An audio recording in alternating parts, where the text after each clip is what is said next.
Faraday law क्या था? Faraday law एक बार फिर से हम देखते हैं क्या है।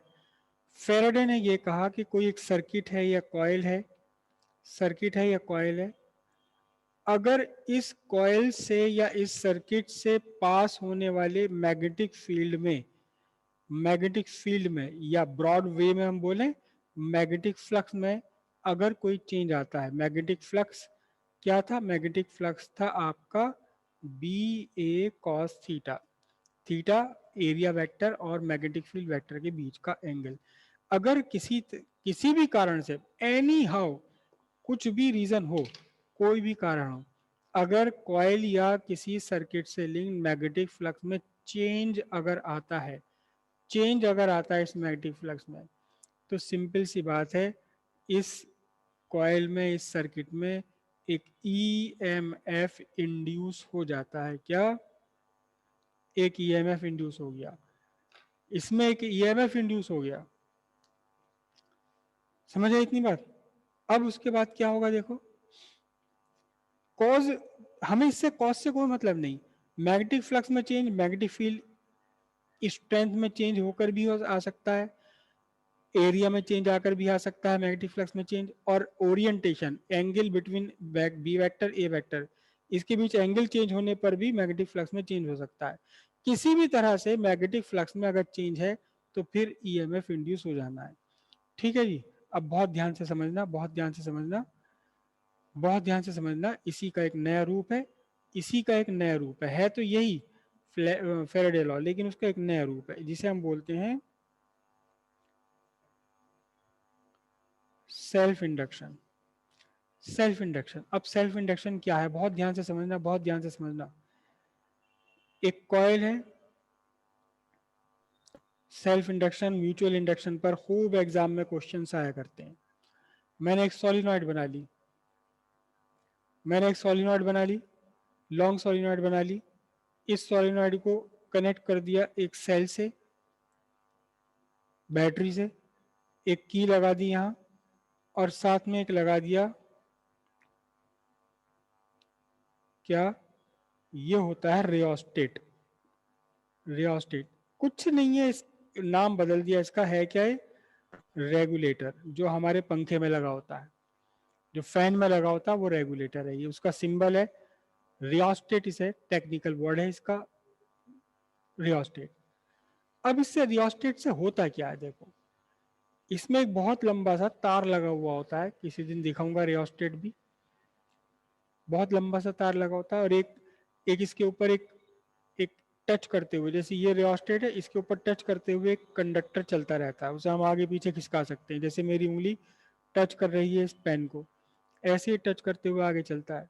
अगर मैंने इसको यहाँ आगे की तरफ मूव कर दिया तो ये इतना ढेर सारा रेजिस्टेंस आ जाएगा कॉइल के रास्ते में, ये जो भी सर्किट लगा हुआ उसके रास्ते में, तो करंट कम हो जाएगी, रेजिस्टेंस बढ़ेगा, ओवरऑल सर्किट का करंट कम हो जाएगी। लेकिन अगर मैं इस वाइपर आर्म को, ये जो वाइपर है मैंने एरो बना रखा है, इस एरो को, वाइपर को मैं अगर इधर खिसकाता चला जाऊं तो देखिए यहां अगर आ गया ये, अगर ये यहां लिया है मैं इस वाइपर को, वाइपर आर्म बोलते हैं इसे, जो चल रही है, चिपक के चल रही है, तो फिर अब सर्किट के रास्ते में कितना सा, एक केवल इतना सा रेजिस्टेंस होगा, करंट यहाँ चली जाएगी, बाकी रेजिस्टेंस तो अनयूज्ड है, बाहर चला गया है, तो करंट इंक्रीज हो जाएगी। सिंपल सी बात है, ये आपके पंखे की स्पीड को इंक्रीज या डिक्रीज करता है रेगुलेटर, आपके पंखे की स्पीड को कैसे, करंट को इंक्रीज या डिक्रीज करके। तो ये करंट है इसमें आई, ठीक है। रियोस्टेट है, रियोस्टेट का काम क्या है? रियोस्टेट का काम है किसी भी सर्किट में करंट को रेगुलेट करना। कैसे?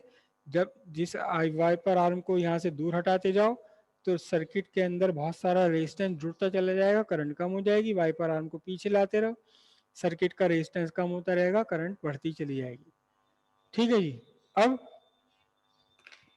आगे देखिए जरा, जब ये कॉइल है, एक सॉलिनॉइड है, सॉलिनॉइड में आपने यहाँ से करंट भेजी, यहाँ करंट है क्लॉकवाइज, तो ये बन गया आपका साउथ पोल, और ये वाला बन गया आपका नॉर्थ पोल, अपोजिट फेस। तो नॉर्थ पोल से इसका एक अपना मैग्नेटिक फील्ड होता है जो हम फाइंड कर चुके हैं पहले ही। ये नॉर्थ पोल से मैग्नेटिक फील्ड लाइन निकली, साउथ पोल में एंटर करा और फिर वापस चली गई। नॉर्थ पोल से मैग्नेटिक फील्ड लाइन निकली, साउथ पोल में एंटर करा और फिर वापस चली गई। नॉर्थ पोल से मैग्नेटिक फील्ड लाइन निकली साउथ, इसका अपना एक मैग्नेटिक फील्ड बन गया, इसका अपना, इसने अपना एक मैग्नेटिक फील्ड बना लिया। और ये मैग्नेटिक फील्ड आप बहुत अच्छी तरह पहले ही पढ़ चुके हैं। कितना मैग्नेटिक फील्ड होता है इसके अंदर, किसी एक मैग्नेटिक मैं पॉइंट ले लूं तो इसके अंदर कहीं पर at the inside interior B is equal to होता है mu naught N I, mu naught N I, N होता है number of turns per unit length, mu naught अगर इसके अंदर एयर है तो हम यूज करेंगे mu naught magnetic permeability of free space या एयर, और करंट इसमें जो फ्लो कर रही है। और अगर इसके अंदर आपने कोई मैग्नेटिक मटेरियल डाल दिया, इसके अंदर लोहा डाल दिया, इसके अंदर कॉपर डाल दिया, इसके अंदर पत्थर भर दिए, इसके अंदर तेल भर दिया, तो जो भी मटेरियल भरा है उसका मैग्नेटिक परमिबिलिटी यहाँ लेना पड़ेगा हमें। सिंपल सी बात है कि एक बार जब आपने कॉइल बना दी, इसके अंदर चाहे लोहा भरना था, जो भरना था भर दिया, नंबर ऑफ टर्न्स आपने पर यूनिट लेंथ फिक्स कर दिए। अब मैग्नेटिक फील्ड केवल किस पर डिपेंड रह गया, magnetic field inside the solenoid रह गया डिपेंड करंट पर। अगर आप यहाँ से करंट इंक्रीज करते हैं तो मैग्नेटिक फील्ड इंक्रीज होगा, करंट डिक्रीज करते हैं मैग्नेटिक फील्ड भी डिक्रीज होगा। इतनी बात समझ आई? किसी को यहाँ तक का कंफ्यूजन हो तो पूछिए। चलिए, जिसको समझ आ गया उसका भी भला, जिसको समझ नहीं आया उसका भला करने के लिए एक बार फिर से मैं रिपीट कर रहा हूँ बात को। ये सोलिनॉइड है, लॉन्ग सोलिनॉइड। लॉन्ग सोलिनॉइड से हमने सोर्स ऑफ ईएमएफ जोड़ा करंट ड्रॉ कराने के लिए, करंट भेजने के लिए, की जोड़ ली ऑन ऑफ करने के लिए, और एक साथ में जोड़ लिया रेगुलेटर। रेगुलेटर जिसको हम बोलते हैं रियोस्टेट, RHEOSTOT, रियोस्टेट, ये एक रेगुलेटर है जो करंट को कम या ज्यादा करता है। ओके, अब जब इसमें कोई भी करंट एक स्टैब्लिश करी आपने तो फिर यहाँ एक मैग्नेटिक फील्ड बन जाता है सोलिनॉइड के अंदर भी, बाहर भी। बाहर वाला मैग्नेटिक फील्ड हमने कहा था बहुत वीक होता है, अंदर वाला कितना है, mu naught N I, mu naught magnetic permeability of free space अगर इस सोलिनॉइड के अंदर है एयर, और अगर इसके अंदर कोई मटेरियल है तो उसकी मैग्नेटिक परमिबिलिटी ली जाएगी। स्मॉल एन है number of turns per unit length, हमने total number of turns divided by length हमने किया था इसे, mu naught N upon L, L is the length, L is the length of solenoid, उसको N upon L को small N लिख दिया था, number of turns per unit length. तो ये एक बार जब आपने बना ली कॉइल तो उसका म्यू नॉट फिक्स है, नंबर ऑफ टर्न्स फिक्स है, लेंथ फिक्स है, तो क्या रह गया, magnetic field inside solenoid depend होगी केवल करंट पर। करंट भेज दो इसमें तो मैग्नेटिक फील्ड बनेगा, करंट मत भेजो मैग्नेटिक फील्ड नहीं बनेगा, करंट बहुत तगड़ी कर दो मैग्नेटिक फील्ड स्ट्रांग हो जाएगा। करेक्ट। अब मैं यहाँ इस रेगुलेटर से मैग्नेट इस करंट को डिक्रीज कर रहा हूँ। मैं क्या कर रहा हूँ, मैं इस रियोस्टेट को धीरे धीरे यहाँ लेके जा रहा हूँ दूर, ज्यादा से ज्यादा रेजिस्टेंस सीरीज में ले रहे हैं हम तो करंट इंक्रीज हो जाएगा। करेक्ट। अब देखना जरा ध्यान से, जब करंट डिक्रीज हो रही है, जब करंट डिक्रीज हो रही है तो जो मैग्नेटिक फील्ड बना है, इंड्यूस हुआ है, वो भी डिक्रीज होगा, मैग्नेटिक फील्ड भी डिक्रीज होगा क्योंकि करंट डिक्रीज हो रही है। बहुत ध्यान से समझना, देखो दो दो तीन तीन चीजें एक साथ हमें कंसिडर करनी पड़ती हैं। बिल्कुल वैसी जैसे आप बाइक या कार चलाते हुए क्लच भी आपको है, क्लच का भी ध्यान रखना है आपको, ब्रेक का भी ध्यान रखना है आपको, गियर का भी ध्यान रखना है आपको, स्टीयरिंग भी संभालना है। तीन चार चीजें एक साथ कंट्रोल करनी, तो तीन चार चीजें यहाँ एक साथ माइंड में लेके चलनी है। जब करंट को डिक्रीज किया जा रहा है तो करंट ने इंड्यूस किया था मैग्नेटिक फील्ड, जब करंट डिक्रीज हो रही है तो मैग्नेटिक फील्ड बी की वैल्यू डिक्रीज हुई। अब इसमें से हर एक कॉइल, इसमें से हर एक छल्ले का वर्ड में यूज कर लू सिंपल छल्ला, लूप, लूप, इस लूप का एरिया है ए, इस लूप का एरिया है ए, हर एक लूप का एरिया ए है। ठीक है, तो फिर magnetic flux linked with the loop, magnetic flux link with the loop कितना होगा, B A cos five cos theta. यहां थीटा क्या है, यहां थीटा है 0 डिग्री। याद रखिएगा मैग्नेटिक फील्ड, ये रहा मैग्नेटिक फील्ड की डायरेक्शन, मेरा ग्रीन वाला पेन मैग्नेटिक फील्ड है, और ये जो एरिया लिया है लूप का, इस एरिया के ऊपर मैं अगर परपेंडिकुलर ड्रॉ करूं तो मेरा ब्लू वाला पेन वो परपेंडिकुलर है।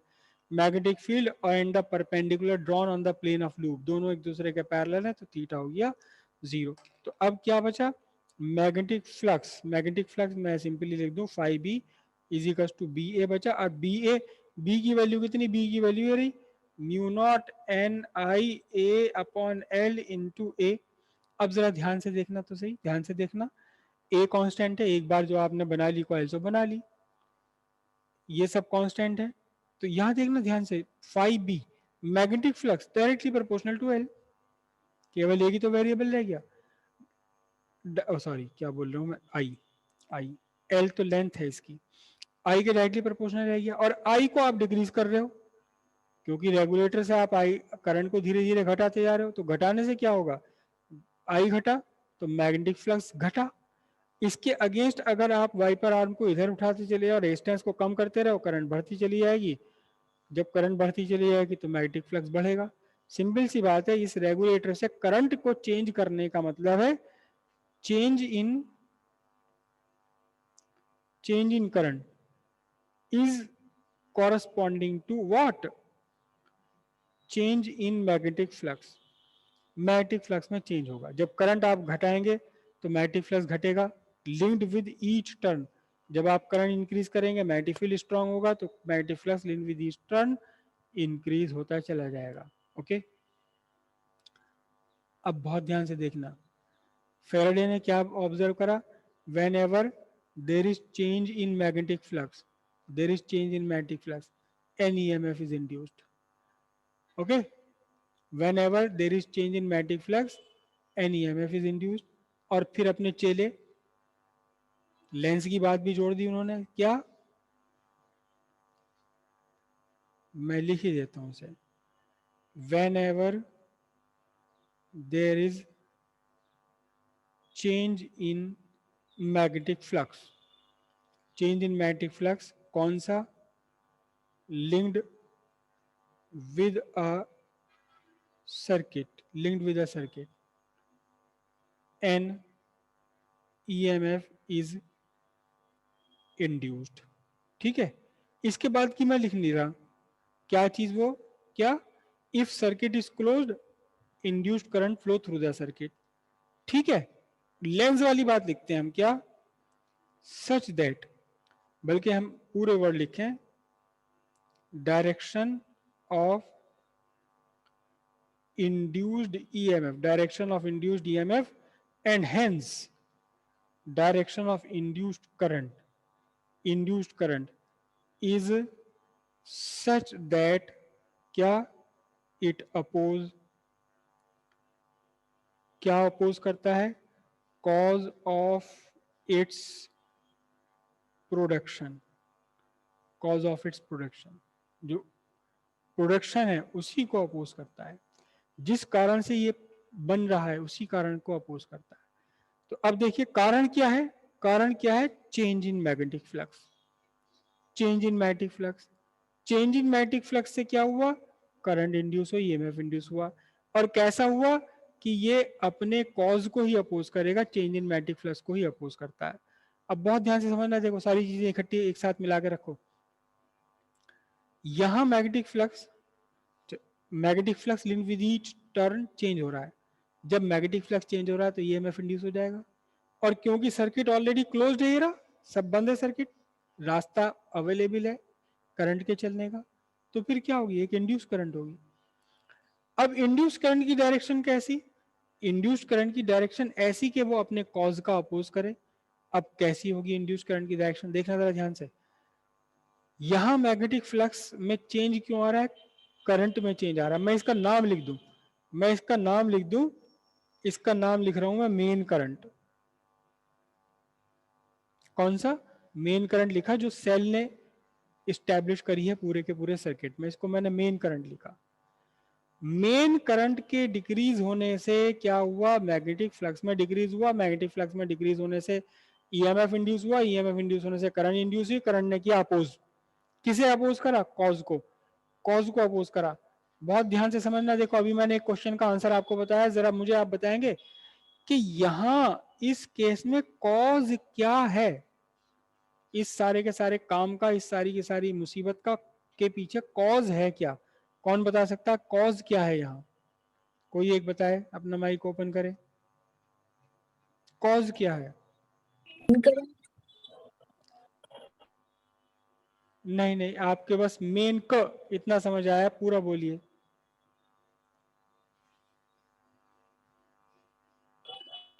Main current.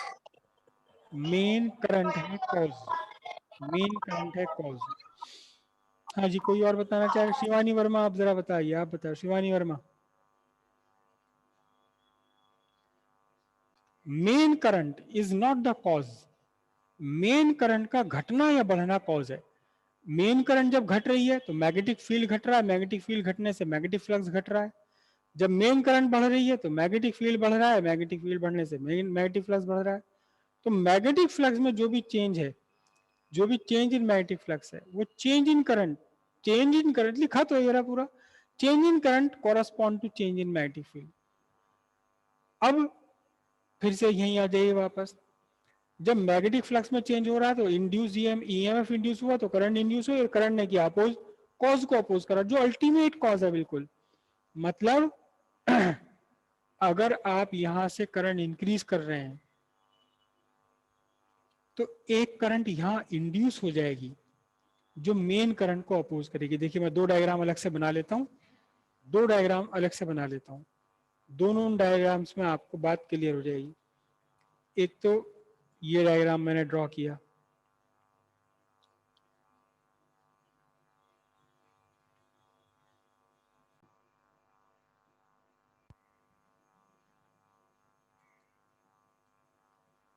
दो डायग्राम मैंने ड्रॉ कर लिए, देखो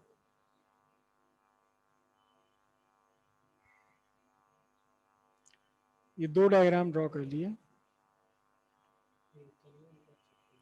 नहीं म्यूट नहीं हुआ।